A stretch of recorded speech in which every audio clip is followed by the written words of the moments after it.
On passe à l'économie, Ouais. Emmanuel Dutheil. On retourne en Vendée, dites-moi. Oui, alors ce n'est pas pour vous raconter mes vacances à venir cet été à l'Île-Dieu, quoique c'est passionnant. Nous n'en doutons pas. Mais bon, c'est à venir, donc il n'y a pas grand-chose à dire.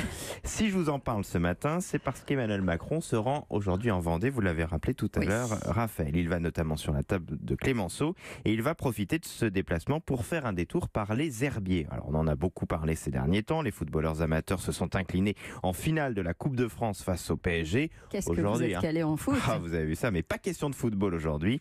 Il va sur place parce que c'est l'une des villes où le chômage est le plus faible de France. Il a décidé d'aller visiter ce soir une entreprise, en l'occurrence Caline. Vous devez connaître, ils font des fenêtres et tout ça. C'est le spécialiste français des menuiseries. C'est l'un des plus gros employeurs du département. L'entreprise est aujourd'hui en pleine expansion. La Vendée, vous me disiez, Emmanuel Laurentène, que c'est l'un des départements les plus dynamiques de France, Oui, c'est ça? c'est l'un des départements où il y a par exemple le moins de chômage en France. C'est le 13e département le mieux classé en la matière. Il y a moins de 7% de chômage, plus de 2 points de moins que sur toute la France. Le taux d'emploi des jeunes fait partie des plus élevés du pays. Il faut dire qu'économiquement parlant, c'est un département qui se porte très bien. L'activité y est très diversifiée. Alors il y a le tourisme bien sûr, c'est le premier département de France pour les campings par exemple. Il y en a plus de 350, je suis allé calculer. On peut citer aussi le Puy du Fou, bien sûr. Mais vous avez aussi 10% de la pêche française qui vient de Vendée. Et puis surtout, vous avez de très grosses entreprises industrielles. Et ça, on l'oublie souvent.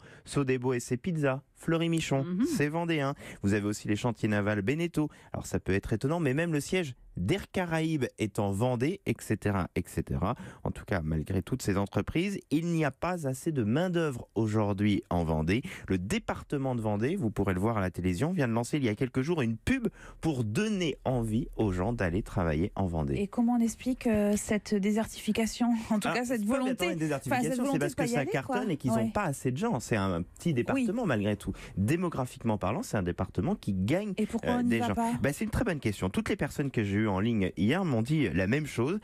Ici, à la base, à l'exception finalement du tourisme, ils n'avaient pas grand-chose. Eh bien, des familles ont commencé à se lancer dans telle ou telle activité. Tiens, justement, si on reprend l'histoire d'Air Caraïbes, c'est vraiment un exemple de ce qui marche en Vendée. Le fondateur a commencé par une toute petite compagnie aérienne pour aller à l'Île-Dieu. Après, ils ont un petit peu créé ça sur la région parce qu'il n'y avait rien qui permettait de partir de la Vendée pour aller autre part en avion. Et du coup, ils ont réussi. Et lui, comme beaucoup d'autres des familles, sont restés en Vendée. Et autre élément très intéressant qui pourrait se rapprocher un petit peu de ces PME allemandes, c'est-à-dire que ça se transmet de famille en famille. Si on prend Beneteau, c'est toujours la même famille. Si on prend Sodebo, c'est la même famille au capital. Et finalement, c'est une belle image de ce qui marche d'un point de vue économique. Donc vous pouvez, au-delà du Puy du Fou, quoi, voilà, en fait. tous en Reste à Vendée. savoir Voilà. si on peut le multiplier comme ça dans tous les Il faudrait départements, évidemment.